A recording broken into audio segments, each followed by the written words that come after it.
समय आया, एक बार करवा का नाम उस जो पार्वती जी की सहेली थी उसका नाम करवा पड़ गया।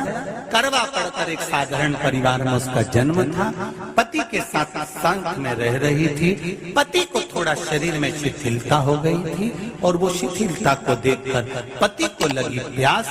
जब प्यास लगी तो पानी पीने के लिए पति सरोवर के पास गया। जरा ध्यान देना इस कथा पर। पति गया सरोवर के पास में। कई लोग करवा चौथ की बहुत हंसी उड़ाते हैं, माताओं की बड़ी हंसी उड़ाते हैं। उनसे निवेदन है मेरा, हमारे सनातन धर्म के जितने व्रत हैं, हमारे सनातन धर्म के इस भारत की भूमि से जितने नियम धर्म जितने निकले हैं, जितने व्रत निकले हैं, साधना निकली है, ये साधारण नहीं है। इसलिए बार बार कहते हैं चंदन है इस देश की माटी, तपोभूमि हर ग्राम है, हर बाला देवी की प्रतिमा, बच्चा बच्चा राम है। कोई साधारण नहीं है, कोई अब पार्वती जी की वो सहेली का नाम जन्म लेते लेते लेते लेते एक बार करवा पड़ गया। पति थोड़ा सा शिथिल था, शरीर में थोड़ा रोग हो गया था। पानी पीने के लिए सरोवर पर गया। सरोवर में जैसे पानी पीने के लिए गया, एक मगर ने उस पति का पांव पकड़ लिया। करवा पार्वती जी की सखी थी, जन्म लिया मृत्यु लोक में, नाम करवा पड़ गया। करवा चतुर्थी का व्रत करने से अखंड सौभाग्य हो जाता है। मात्र पार्वती जी की सहेली का व्रत। करवा गई, करवा ने देखा कि मेरे पति का पांव मगर ने पकड़ रखा है, और करवा शिव की उपासक थी। करवा शंकर के उपासक, और शंकर भगवान से ज्यादा करवा माता पार्वती जी की उपासक थी, क्योंकि पार्वती जी की सहेली थी।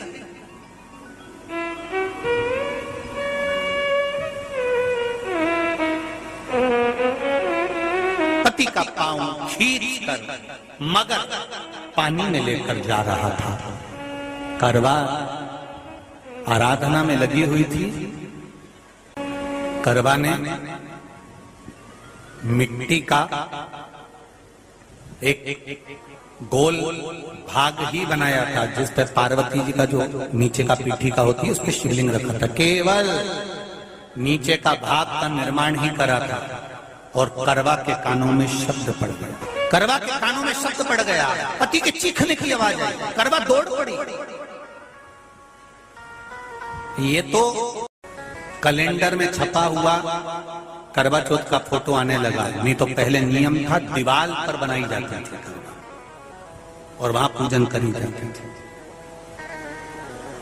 कई माताएं जानती होगी यहाँ पर आज भी, पहले दीवार पर बनती थी, पूरा परिवार की सौभाग्यवती नारियां वहां आकर पूजन करती थी एक जगह, फिर बाद में छत पर जाकर करवे का अर्घ दिया करती थी। ये नियम था। अब तो बना बनाया कागज आ जाता, उसको चिपका दो, पूजन कर लो, वो अलग प्रमाण। पर यहाँ करवा मट्टी का भाग का लेपन कर रही थी, और लेपन करते करते बस उस समय पर पति की आवाज आई, छोड़ा।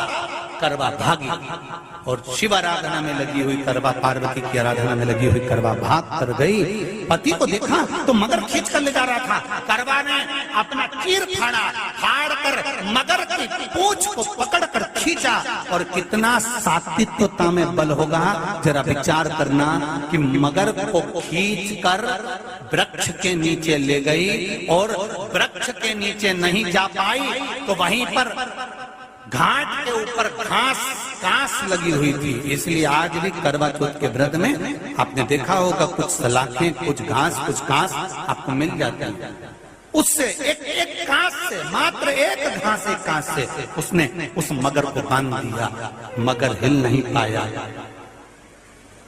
यम के दूत आ गए इसके पति को मौत के ग्रास ले जाने के लिए।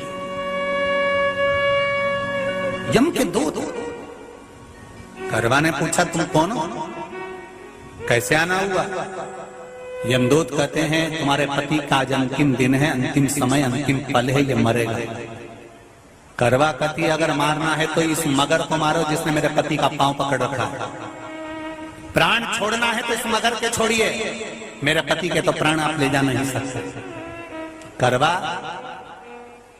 हम अपने नियम को नहीं बदल सकते। तेरे पति की अंतिम सांसें हैं, वो मरेगा। मगर को अभी नहीं मरना है, मगर अभी कम से कम 9 महीना और जीवित रहेगा। इसका हमारे पास लेख है। करवा कहती है ऐसा हो नहीं सकता। यमदूत खड़े हैं, ले जाने दे नहीं रही। क्रोध आ गया करवा तो हाथ में जल उठाया, अगर एक यमदूत भी मेरे पति को उठाकर ले जाता है तो मैं शिव भक्त माता पार्वती जी की भक्त करवा आपको श्राप दे दूंगी। सब दौड़ पड़े, यमराज के पास चले गए। यमराज ने पूछा तुम दौड़ कर आए हो, क्या हुआ? यमराज पूछते हैं, दूत कहते हैं वो करवा अपने पति को नहीं लाने दे रही। यमराज वहां कर खड़ा हो जाता है। करवा को समझाया, करवा तेरे पति के प्राण जा चुके हैं, तेरा पति अब मरने वाला है, अंतिम क्षण इसको ले जाने दे, इसका आज आखिरी दिन है। मगर को ले जा पर मेरे पति को नहीं। मान नहीं पाया। यमराज जब क्रोध पर अड़ गया तब करवा को क्रोध आया और क्रोध में आकर जल लेकर करवा ने श्राप देना चाहा यमराज को। यमराज चरणों में पड़ गया, रेन दे करवा, मैं तुझे वर देता हूँ, आज चतुर्थी का दिन है, तेरे पति को मैं जीवन दान देता हूँ। आज के दिन जो तेरे नाम से व्रत धारण करेगा उसका अखंड सौभाग्य स्वयं यमराज करेगा। स्वयं ये वो करवा चौथ का व्रत है। इसलिए करवा चौथ के उद्यापन में लिखा है, उसका जब उद्यापन होता है तो एक थाली में 13 जगह पर 4-4 पूड़ी रखी जाती है। आप लोगों को तो मालूम होगा, आप लोगों ने करा होगा करवा चौथ का उद्यापन। एक थाली में 13 जगह पर पूड़ी और सीरा, सीरा मतलब हलवा रखा जाता है। और रखने के बाद में उसके ऊपर एक पत्तल रखकर उस पर सुहाग का वस्त्र, साड़ी, 5 वस्त्र, सुहाग सामग्री सब उस पर रखी जाती है। और रखने के बाद में हाथ में कंकु, चावल, हल्दी लेकर, संकल्प लेकर उस थाली पर से घुमाया जाता है। कामना करी जाती है, हे चौथ माता, हे करवा चौथ, हे चतुर्थी मां,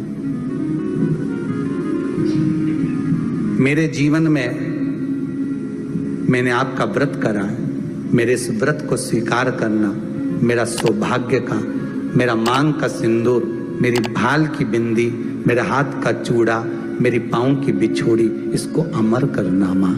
और जो ये वस्त्र मैं दे रही हूं, इस वस्त्र को मैं जो प्रदान कर रही हूँ चौथ माता, इसको स्वीकार कर कर मेरी भी चुनड़ी को लाल बनाए रखना।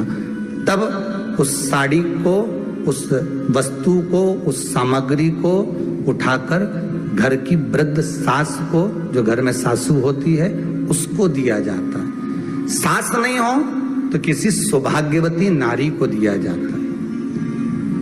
उसके बाद में आप फिर ब्राह्मणों का भोजन कराओ, बड़े प्रेम से बुलाओ और ब्राह्मण ब्राह्मणी का भोजन कराओ। अब आज के जमाने में जो करवा चौथ का उद्यापन होता है, उसमें जब समाज की माताएं उद्यापन करती है तो केवल स्त्री को भोजन करा देती है, पुरुष को नहीं कराती। पर करवा चौथ के उद्यापन में लिखा है कि ब्राह्मण का भोजन होना चाहिए, उसके साथ सौभाग्यवती नारी आए, उसकी पत्नी। पर अपन ने तो सोचा कि चौथ माता का उद्यापन है तो केवल स्त्री को खिला दो, उद्यापन का पूर्ण फल मिल जाएगा। नहीं, उसका सुख नहीं और देने का भी फल है महाराज।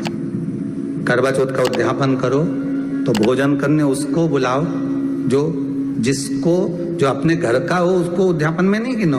अपने घर के लोगों तो वैसे ही भोजन करेंगे, घर का व्यक्ति तो वैसे ही भोजन करेगा ना, पर अपन ने उन्हीं को गिना। ने हमारी बड़ी जीजी के गिन लो, ने छोटी जीजी गिन लो, ने भांजी के गिन लो, ने उसके गिन लो, ने उसके गिन लो, ने 13-14 ऐसे इकट्ठा कर लिया। ने साहब ये अपने इकट्ठे हो गए, ये तो अपने हो गए। ये तो तुम उद्यापन करोगे तो घर में इनको तो जिमाना ही पड़ेगा क्योंकि तुम्हारे रिश्तेदार है। दूसरे को जिमा कर जब हम दान देते हैं, दान उसको लगता है जो दूसरे को दिया गया। कई लोग कहते हैं हमने बहन बेटी के दे दिया, तो बहन बेटी क्या दान लेती है? किस पुराण में लिखा है कि बहन बेटी दान लेती है? हमको वो भी बताना कि बहन बेटी दान लेती है, क्योंकि बेटी तो खुद कन्यादान में जाती है। बेटी का कन्यादान होता है, वस्तु का दान नहीं। बेटी खुद दान में दी जा रही है कन्यादान में। बेटी कभी दान नहीं लेती महाराज, बहन बेटियां कभी दान नहीं लेंगी। और बहन बेटियों को कह भी देना चाहिए, अगर भाभी बोले कि हमने जीजी को दान है, दान मान नहीं ले रहा है, देना हो तो ठाट से हमारा हक दे रही हो। हम साल भर में आते हैं तो राखी पे साड़ी दे रही हो, ये हमारा हक है क्योंकि हमारे मकान में रह रही हो, हक दे रही हो, दान नहीं। दान देना है तो पंडित जी के दो, दान देना है तो ब्राह्मण को दो, गौ माता को दो। हम दान नहीं ले रहे, हम अपना हक मांग रहे हैं।